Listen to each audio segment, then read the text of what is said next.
बीडच्या बाजारात शेकडो कार्यकर्त्यांच्या घोषणाबाजीमध्ये एक पुतळा जळत होता. तो पुतळा होता तत्कालीन रेल्वे मंत्री ममता बॅनर्जी यांचा, आणि याच पुतळ्याची राख थेट शासकीय कार्यालयात पाठवली गेली.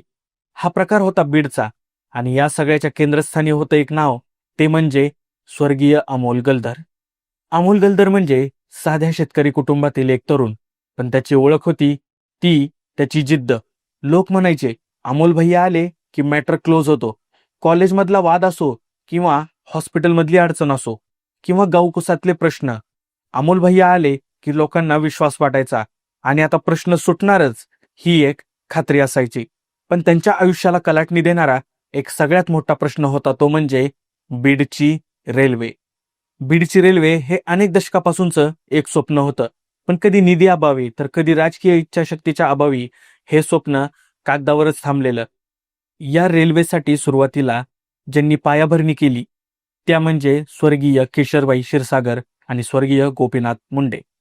त्यांनी इंदिरा गांधीपासून ते राजीव गांधीपर्यंत पंतप्रधानांना भेटून बीडची मागणी मांडली. नंतर विलासराव देशमुख, विमलताई मुंदडा, जयदत्त क्षीरसागर, पंकजा मुंडे, प्रीतम मुंडे, प्रत्येक नेत्याने आपापल्या कार्यकालात प्रयत्न केले. पण या सगळ्यात अमोल गलधर यांची शैली वेगळी होती.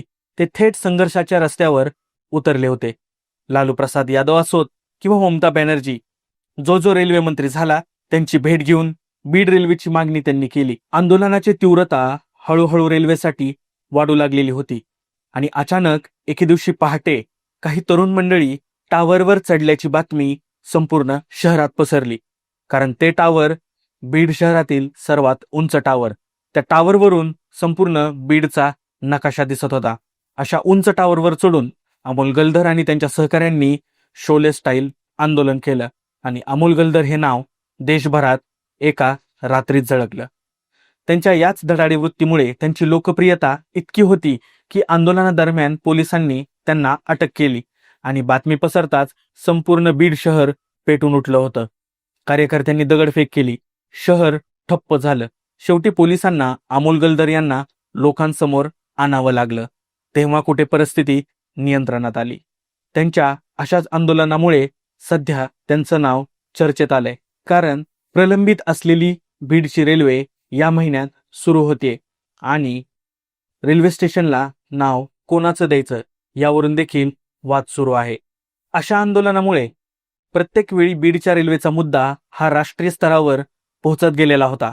त्यांचं नाव घेतलं की लोकांना आठवतो संघर्ष, आक्रमकता आणि लोकांसाठी जगणारा खरा नेता. आणि अखेर संघर्षाचं स्वप्न पूर्ण झालं. आज बीड जिल्ह्याची रेल्वे या महिन्यात धावणार आहे. पण या यशामागे ज्या प्रत्येक नेत्यांचा, कार्यकर्त्यांचा हात आहे, त्यांचं स्मरण होणं हे साहजिक आहे. त्यातलं पहिलं नाव म्हणजे स्वर्गीय गोपीनाथ मुंडे, आणि दुसरं नाव स्वर्गीय अमोल गलधर. एक लढाऊ वृत्तीचं प्रतीक आणि एक सामान्य कार्यकर्ता, ते तरुणांच्या गळ्यातील ताईत. असा प्रवास संघर्षमय होता. आज बीडकरांची मागणी आहे, रेल्वेला गोपीनाथ मुंडे यांचं नाव द्यावं, तर बीड रेल्वे स्टेशनला अमोल गलधर यांचं नाव द्यावं. कारण ही केवळ रेल्वे नाहीये, ही आहे संघर्षाची कहाणी, आणि ही आहे त्या तरुण नायकाची आठवण ज्याने आपल्या आयुष्याचा प्रत्येक श्वास बीडच्या हक्कासाठी लावलेला होता. तुम्हाला नक्की काय वाटतंय हे कमेंट्समध्ये आम्हाला नक्की सांगा, आणि हा आमचा बोलू का हा एपिसोड नक्की पाहत राहा. धन्यवाद.